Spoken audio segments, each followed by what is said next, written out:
দুই সিজদার মাঝখানে একটি দোয়া পড়ুন, আপনার ভাগ্য খুলে যাবে, রিজিক এমন ভাবে আসতে শুরু করবে আপনি কল্পনা করতে পারবেন না।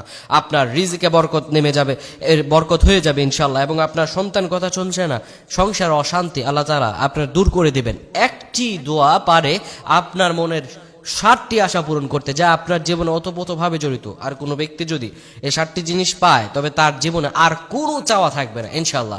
দুই সিজদার মাঝখানে যদি এই দোয়াটি পড়তে পারেন, এই দোয়াটি স্বয়ং আমার মুখের কথাই নয়, বরং রাসূলুল্লাহ সাল্লাল্লাহু আলাইহি ওয়াসাল্লাম সহিহ হাদিসে আমাদেরকে শুনিয়েছেন।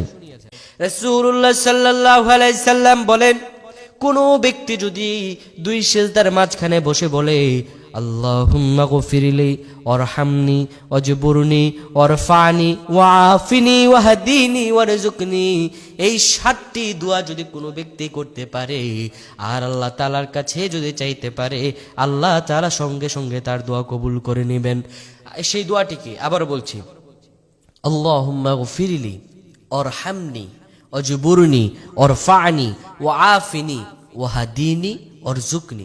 একদম সহজতর একটি দোয়া যদি কোনো ব্যক্তি পড়তে পারে প্রত্যেক সলাতে, এটা আপনি ফরজেও পড়তে পারবেন এবং সুন্নতেও পড়তে পারবেন এবং নফলেও পড়তে পারবেন, যদি আপনি প্রপার ওয়েতে পড়তে পারেন আর আল্লাহ তাআলার কাছে চাইতে পারেন। আপনার চাইতে দেরি হবে কিন্তু মহান রব আপনাকে দিতে দেরি করবেন না। সুবহানাল্লাহ।